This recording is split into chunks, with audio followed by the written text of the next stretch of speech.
And what a goal it is from Shevchenko. He is back. Well and truly.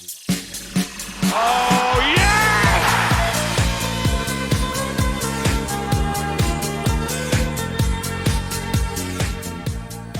Hello and welcome back to another episode as part of the Corners of Europe Challenge, and welcome back to Shakhtar, where in today's episode we have got two games coming up. We've got one against Oleksandriia, as you can see, in the league, and then after that we're going to look to go and get a bit of revenge in the Super Cup final up against Dnipro. Obviously, new season for us. I decided that I wouldn't show the Ukrainian Cup final. We'd just get straight into the next year. And then obviously tomorrow we'll have Champions League back again. We did get knocked out yesterday. It was a shame, but what a season it was for us.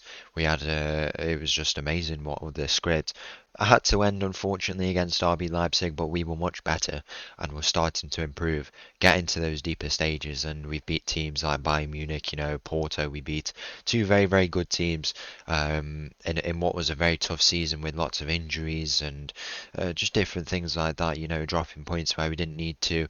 It was not very good for us, but we did well to get to the semi-final. And now, in the next two seasons, the goal is, so obviously I said that every year we want to improve on our last result. So we made the playoff in the first year and lost. You were going to lose every time we make there, so the goal first year would be to make the playoff.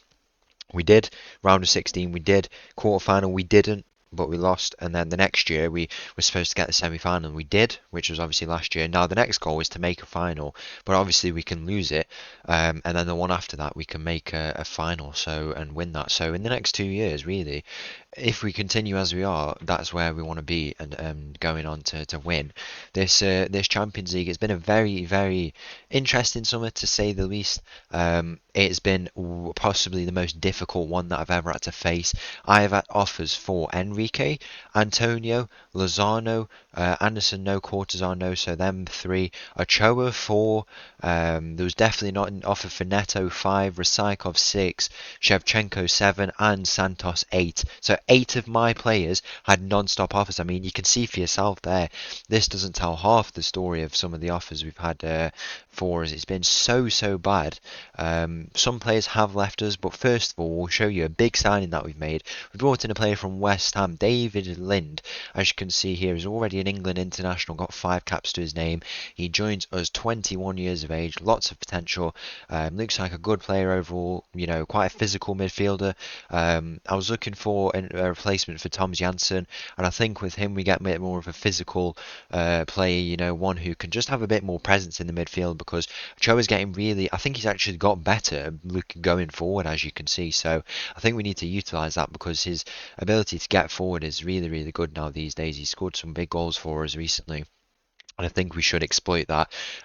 It's been tough with him getting offers. Lozano as well it's been the two toughest with them, and Santos as well. I think Santos will be leaving us because he is 31. Obviously, he's been a really good player for us, but how much we can get out of him, he's not going to re-sign, and yeah, I think it's just time to let him go. Neto comes in place of him. He's still. I think he is actually really good technically, as you can see, and I think it would make sense to keep him in the team. So we put him in there as a bit of a starting role. He gets that starting role back. If we find a replacement, we find a replacement. We've got 66 million in the transfer budget. We did not get loads at all, really. I know it's a tough thing I know it's not good to say, because we did get a lot. We got like 100 million and loads of wage budget. But when I'm signing elite players, it's not enough. So we've had to generate some funds.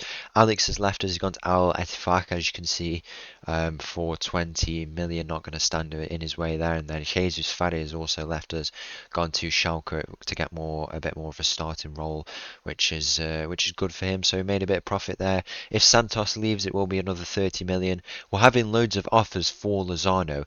2 seasons ago we signed him for 85 million, and he wants to leave already. I'm just not going to let it happen, because their problems will go anyway. The interactions are not good at all. Ochoa were having offers for much less than we signed him for, as you can see. So it doesn't make much sense, but their issues will go eventually. We just need to wait for it. And yeah, we've got a super team. The The only player I'm looking to get now, obviously, if we get the 30 million for Santos, I'd have about 96 million up to 100 million. I'm looking to buy a new left back. Antonio can play the inverted role, but I'm not too sure whether we go and do it.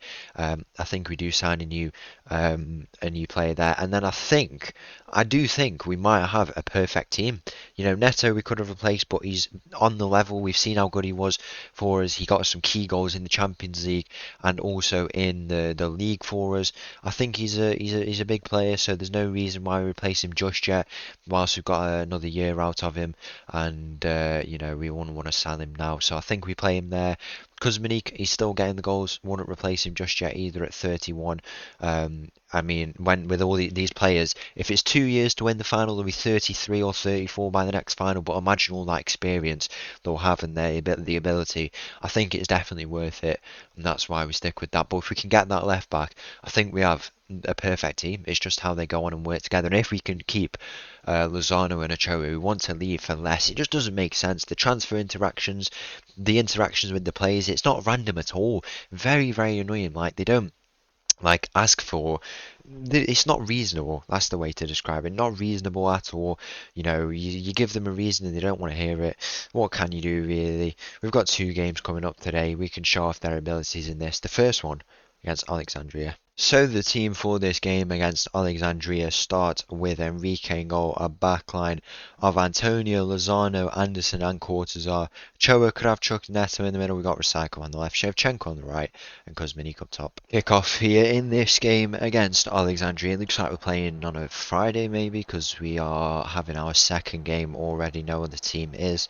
Obviously got an opening day win, 6-2 win I think it was, against Policia. Yeah, it was Policia. So always good to see.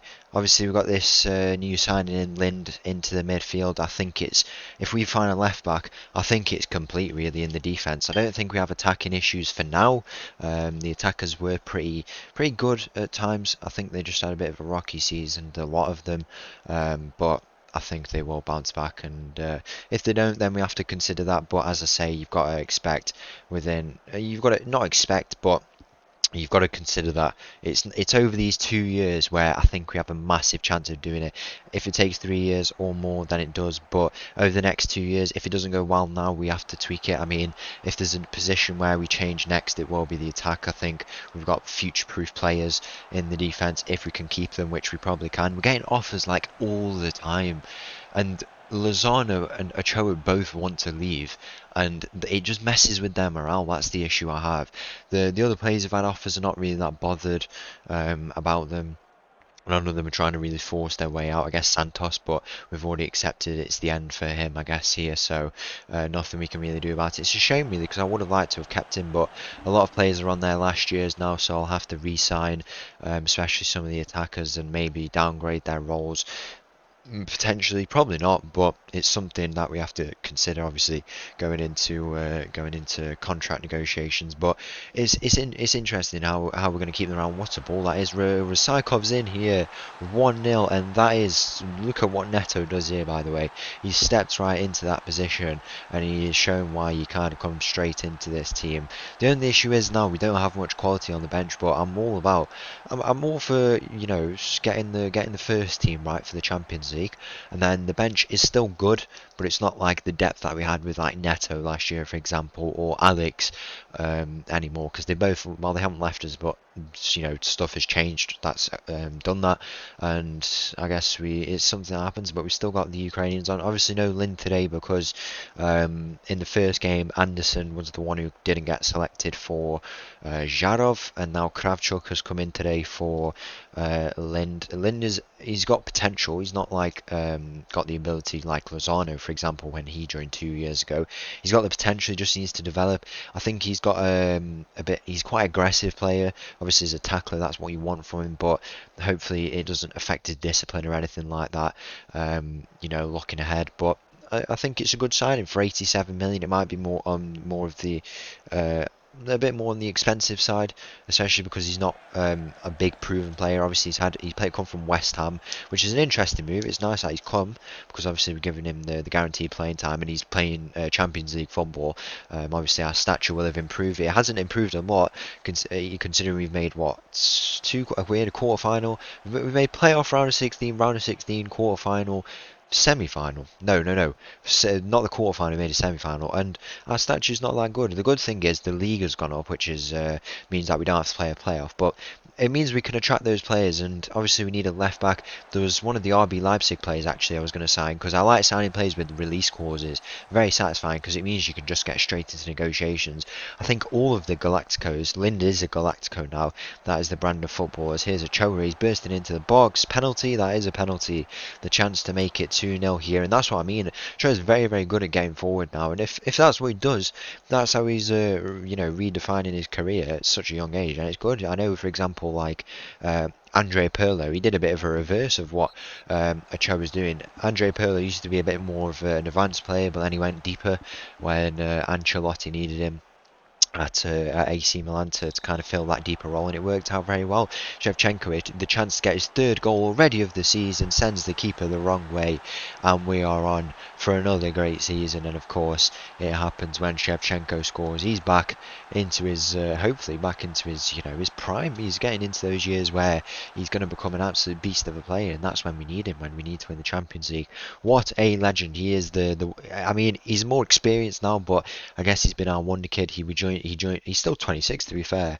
Obviously we joined when he would have been 23, yeah, 23 or 22, would have been 22, and he's just developed really, really well. Rasakov's still here as well, Kuzminik's still here. They all complement each other very, very well.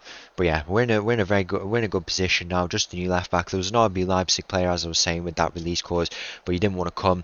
Now I was looking at another player actually, and I think he's the best left back in the world. His market value, like 200 million. It's been like that for ages. He plays for Newcastle. He's called Martinov, I think he's called. He plays for Newcastle, Ukrainian as well. So if we started him, we could throw the foreigner rule out the window because we'd have four starting Ukrainians and 7 starting foreigners. But didn't want to join us. A bit of a shame, but I guess we have to do that. I haven't really found anyone yet that we can sign. With a lot of these players with their release clauses, you've got to remember, here's Ochoa. Ochoa lines up the shot and he scores. Of course he does from long range, and he's celebrating, which is an interesting one considering he wants to leave, but as I say, we just have to manipulate it, don't we? Because it's silly, and we have to just keep them around. But it's annoying as well because we separated with some players when we didn't really need to, when we could have just kept them around. But what can you do, really? But yeah, this is a good performance. We're going to make a few changes here. Rest some players for this Super Cup final, where we're looking to get revenge against it was Dnipro who beat us in the last cup final. We actually lost the game at the end of last year, which is, I know, surprising. We lost the game. I don't know who it was to. We got absolutely battered. It was after the second RB Leipzig game. The RB Leipzig game was disappointing, but I was happy overall that we made a semi-final. We got back on track. If you kind of reflect on the progression we've made, this is where we wanted to be, and we're progressing very, very well. Almost too good, really, because you can say every season you want to improve, get to the next stage, but for a team like this, it can be quite tough. We've seen the issues that have come up. I think we've had the only real issue we had at Tromsø, for example, was qualifying for the Conference League because we were too good in our own league. But apart from that, we didn't really have much of an issue. But here we've had lots of issues, and particularly in that season, still played well nonetheless. And yeah, it was very nice to get into that top 4, play with all those teams. Fortunately, we missed out, but RB Leipzig, very, very good team. We just have to hope we can avoid them and improve. I mean, improve defensively, better in possession. It's just the same things, but chances as well, we have to be better. But I think everyone will find their feet. But 3-0 we lead here. The full-time whistle is going to go, and overall, that's a very, very good opening season day, but on the channel game. And the team for this Super Cup final against Dnipro starts with Enrique in goal, Backline of Antonio Ryazanov today, Anderson and Cortazar, Ochoa, Lind, Neto in the middle. We've got Rysakov on the left, Shevchenko on the right, and Kuzmeniko up top. Kick-off here in this game against Dnipro.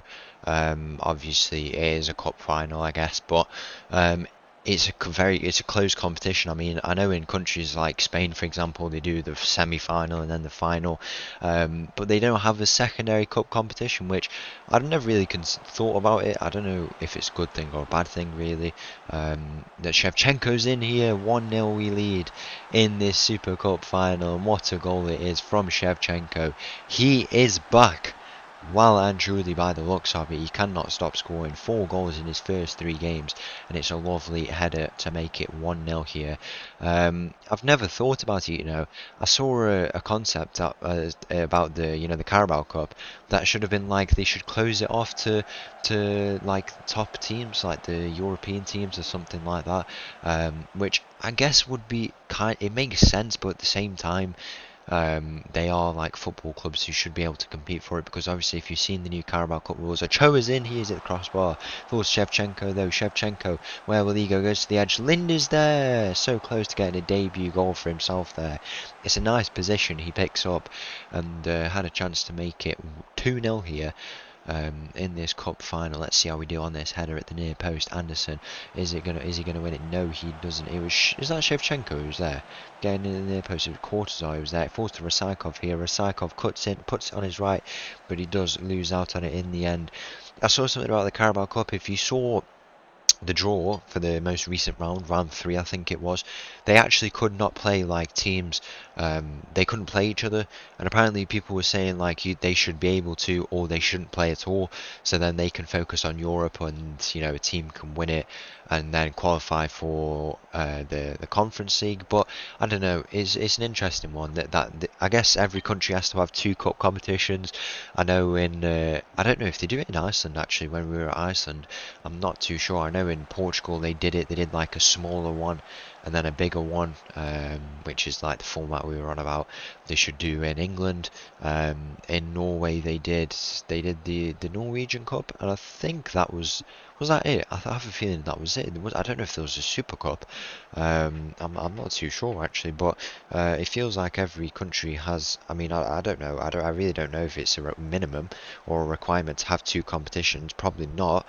But maybe England is just the only place that does it. I think France has the Super Cup, Germany has the Super Cup, and now I'm realising that England might be the only place with 2 competitions, and this is a very normal thing. But I don't know why we play it, but I guess we do.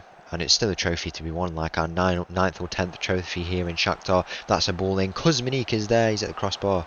How unlucky is that from Kuzmeniko? Good game though here against a team who will be threatening our league title.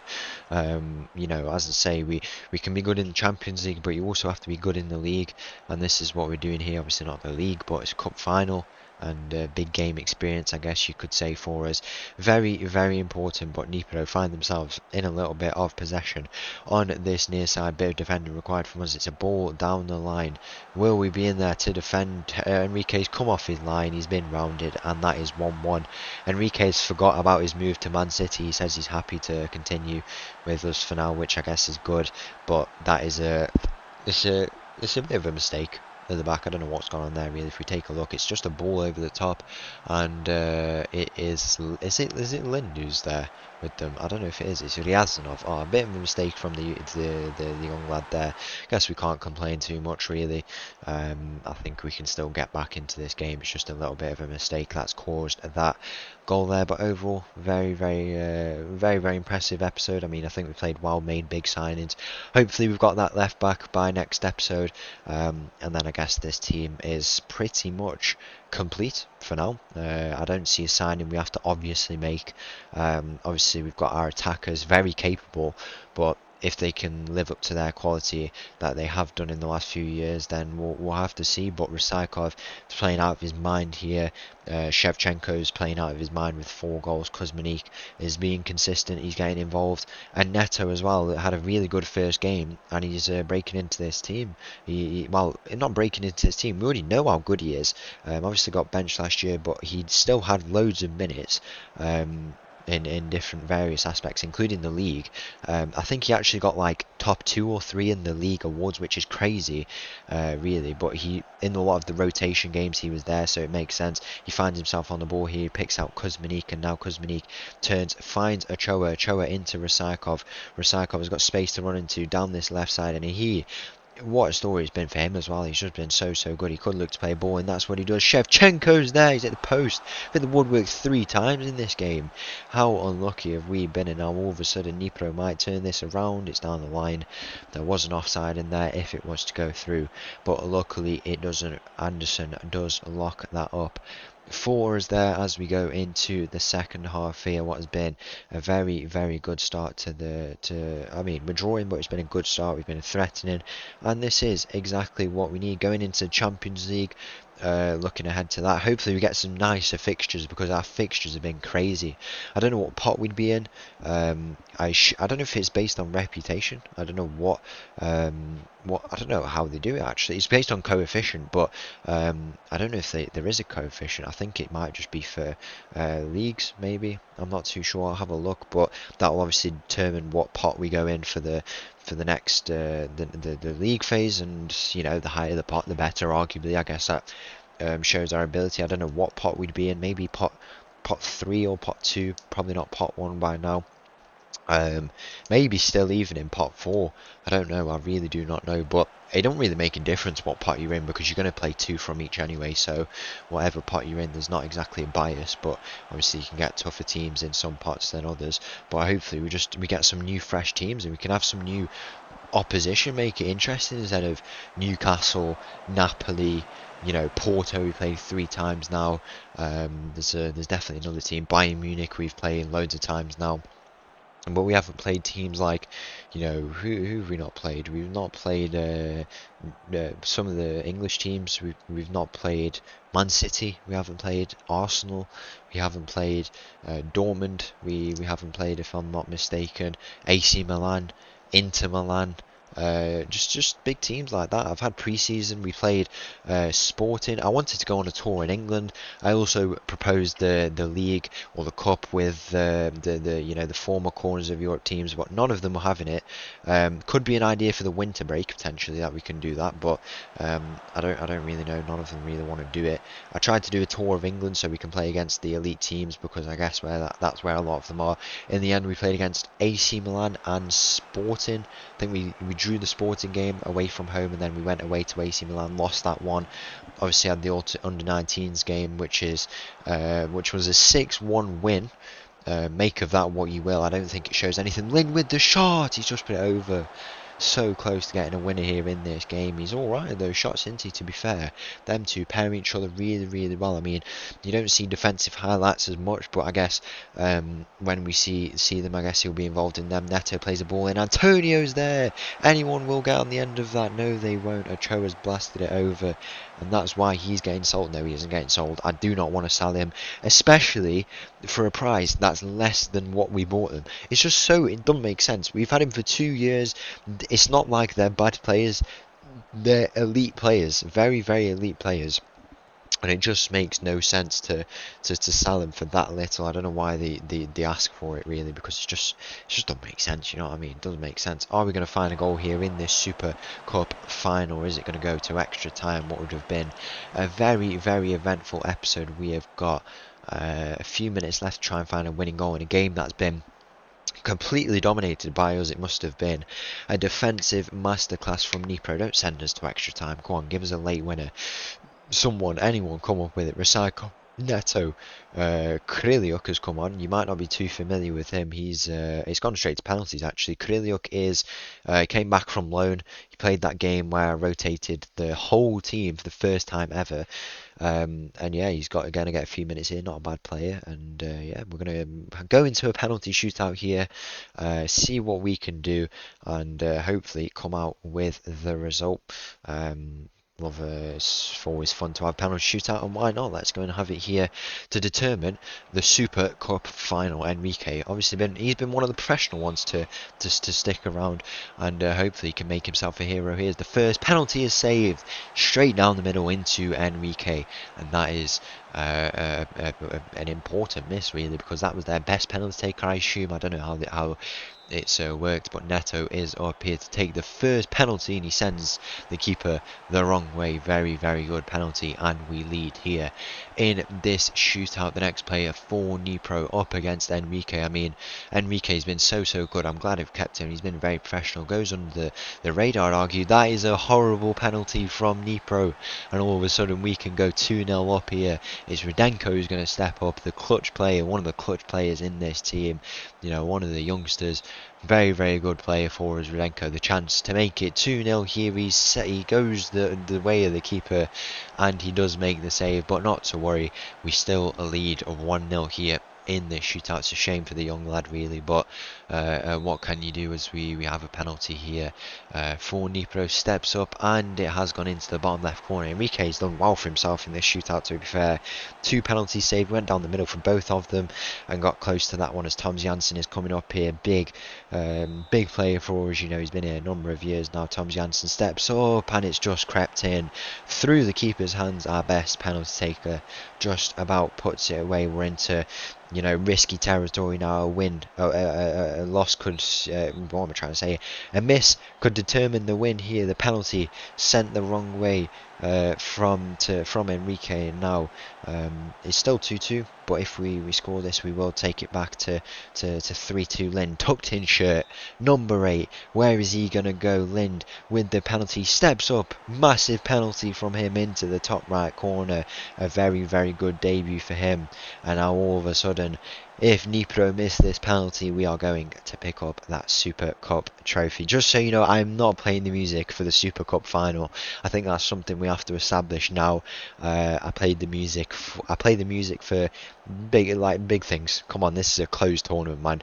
We don't have to win loads of games, do we? We did our bit by winning the league to get here. Final Dnipro penalty, potentially the player steps up straight into the hands of Enrique. 3 down the middle for Dnipro, and we have won the Super Cup final. We've got our revenge on Dnipro. It's been a massive performance for us, some great penalties, and there is the lovely trophy that Shevchenko is going to get his hands on. He's picked up so many as our club captain. All the players stepping up here to come and collect their winners' medals. It's going to go into the hands of Yaroslav Shevchenko. We are Super Cup champions. I mean, for a Super Cup final, we've not been able to fill the stadium, the Dnipro allocation, but that won't matter because we have won the Super Cup, and that is the trophy in the bag. So once again, thank you for watching. If you did enjoy that video, please make sure to leave a like and subscribe. I'll leave you with this little tune, and I'll see you again tomorrow for our return to the Champions League. Thank you, bye bye.